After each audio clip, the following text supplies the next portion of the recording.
Hey guys, back with another video. This time we're back in Path of Exile and the release of the new league, or I guess, the new league is about to start. So I want to make a video about some of the questions I get asked a lot, mainly about, league starting, what I'm doing on week 1, and how to get ready to roll into Simulacrum and get it on farm. So I made this sort of very quick paint thing that is kind of explaining everything that I'm doing. You might actually be able to tell what my league starter is by these pictures here. Anyways, so basically it's just heist, right? So I'm just doing heist, and usually around day 2, day 3-ish was when I just go into maps because I'm out of heists. I don't like doing the infinite heist thing where you can't really do it anymore unless you go and buy contracts and stuff. Anyways, so yeah, go into maps, usually get my first 2 watchstones with my league starter, and then I'll re-roll into Scion whenever I get all the items I need for the build. Right, so re-roll, and I try to get Simulacrum on farm, or start Simulacrum by day 4, usually my goal, and get it on farm by day 5. So getting it on farm means completing wave 30, and getting wave 30 on farm consistently. Okay, so it's going to be a 2 or 3 part video series, and this one's going to be going over the league starter.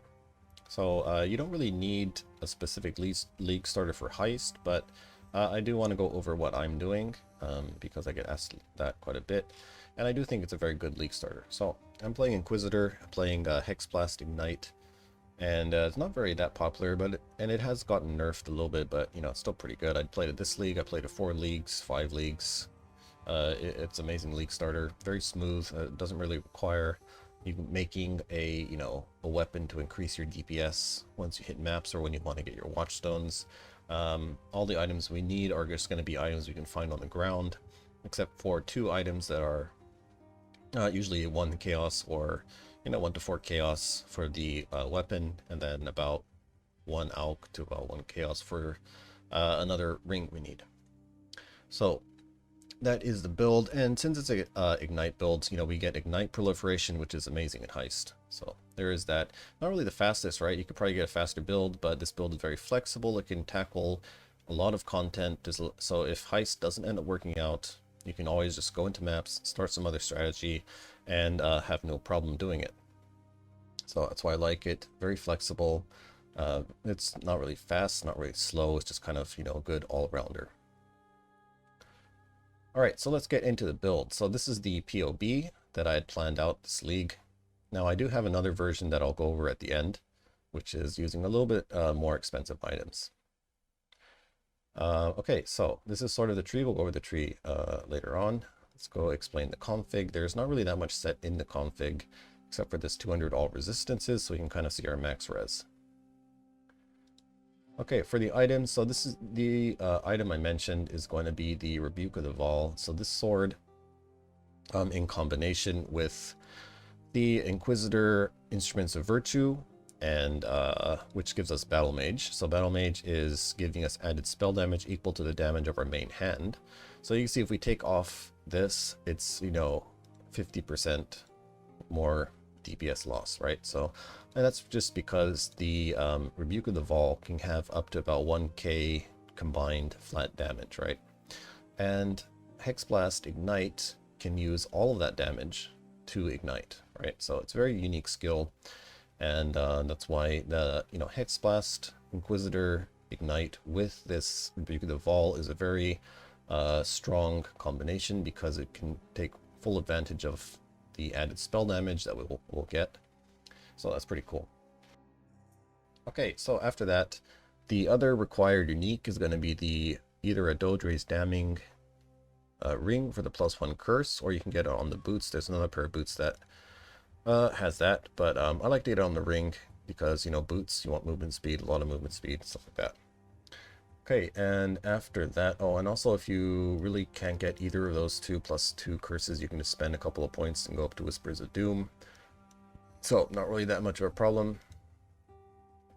Okay, and let's just go over the belt. So you don't need this belt, but I do like it because it's a very nice split of like defense and offense. It's going to give you some more total combined damage. Keep a note, it's not going to increase your DPS. Yeah. But also it gives you some more phys damage reduction and dex, which is pretty nice. Alright, then Aegis Aurora. Well, I pretty much buy this day one every single league, so I have it included. It's very nice. I don't really have to talk about this that much. I'm pretty sure you guys know how strong this shield is.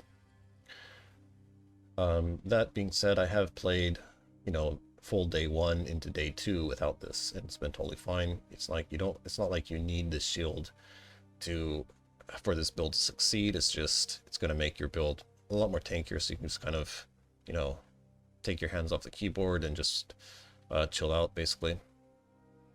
Alright, other than that, you do need to get some dex from somewhere because of the gems we're using, so usually just a Jade Amulet with one dex crafted somewhere in your gear is enough.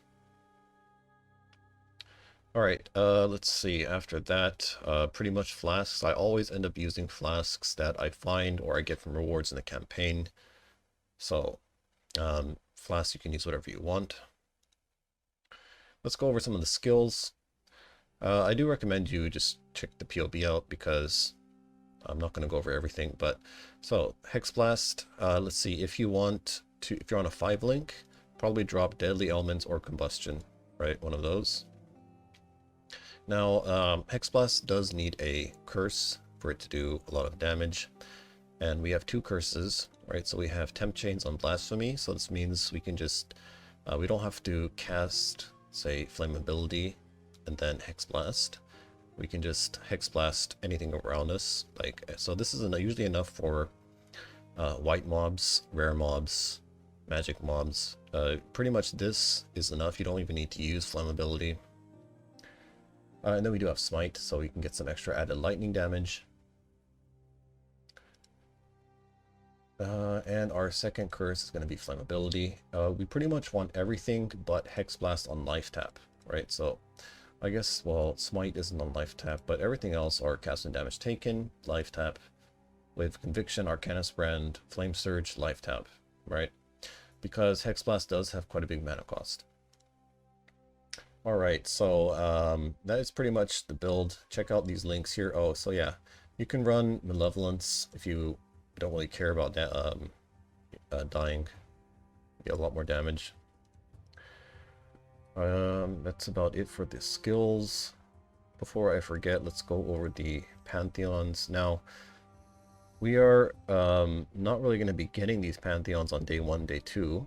I mean, you can probably get them, but I think the most important is probably going to be Ralakesh, because moving while bleeding doesn't cause you to take extra damage. That's pretty much the only really good one. And then, yeah, because we're not really going past Act 6 on day 1 or day 2, we're staying in Heist, so. Okay, so let's go over the tree real quick. Pretty simple tree. Let's just see. Priorities, I like to go up this way like this. Get these 2 damage boosts here. And then I'll usually beeline down to Unwavering Stance. Well, just because I hate being stunned. And then after that, I'll go up here. I'll probably get the aura stuff too, somewhere either before or after Unwavering Stance, probably before. And then I'll go down to get the Mana Mastery so I can get all 3 auras. If you don't have enough reservation, what I do is I don't use Vitality. Let's see, and then we'll just fill in the damage, you know. I didn't really end up getting this either, I think. It's kind of optional. Let's see. Yeah, so I just pick up the fire damage, get the life. This one's pretty nice too, Tireless, because of the reduced cost skills. That's gonna be very nice. So get Tireless.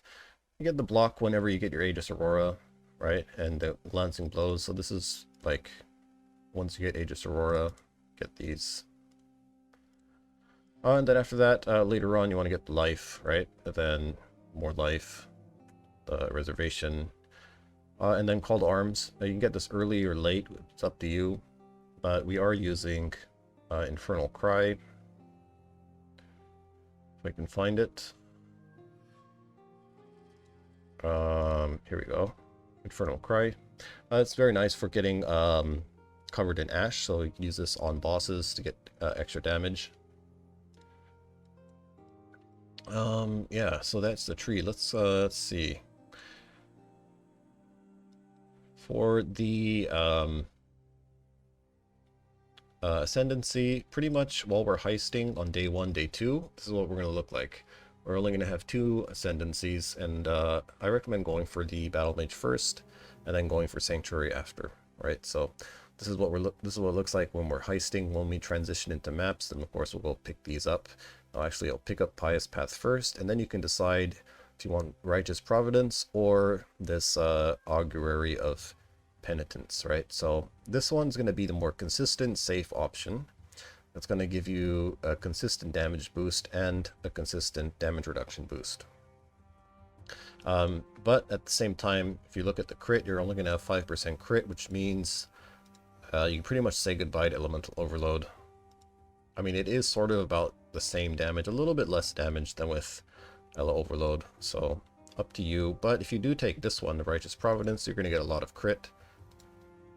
So yeah, you can see you'll have about 15% crit chance, which is going to be sort of enough to keep Elemental Overload up. But yeah, if you want the safe option, then just take this one here. And then just don't even worry about Elemental Overload. I mean, you could take the point for the chance when you do get it for some extra damage, but it's not going to be reliable. Okay, so how do you level this build? Obviously, we can't use Hexblast till, let's just see real quick. Let's put it at level 1.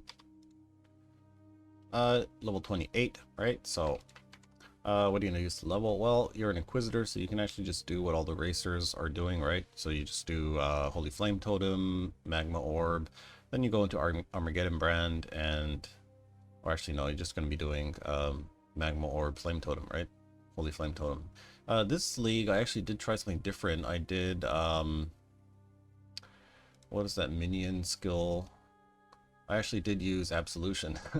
Yeah, and it was kind of fun. I never played that skill before, so I wanted to try it out. So this league, I actually just did Absolution, right? And just with some generic minion supports and all that kind of stuff, and it ended up playing okay, right? So you can use kind of whatever starting skills you want. If you want to be safe, just do what the racers do, you know, Holy Flame Totem, Magma Orb, and you're good to go all the way up to Hexblast. I do start Hexblast pretty early. It is a little bit awkward in the beginning because your Temp Chains, Blasphemy setup, you're not going to get this till, like, let's just see. I don't think you get this right away, so it's level 31, right? So up till 31, it is a little bit awkward, so you could probably just go Armageddon Brand up to then, but I just did, you know, I just swapped right away. But it's up to you. So ideally, for a safe start, Holy Flame Totem, Magma Orb, into Armageddon Brand, Cremation if you want, and then after you have your Temp Chains, Blasphemy setup, then you go into the Hexblast, and you play that all the way up to, I guess, to the end, right? So that's how you level. Alright, so this is the other build I was talking about, the more expensive version. You can see it's got a little bit more damage, quite a bit more damage actually. You can see we do have level 20 gems. And, well, it's because we're running a few more things. This is sort of like an experimental POB, but I never ended up being able to actually get to this level. Like, I actually got all my armor stacker gear before I got all the gear for this, mainly because I wanted to use Profane Proxy, and so I don't have to cast Flammability, right, basically.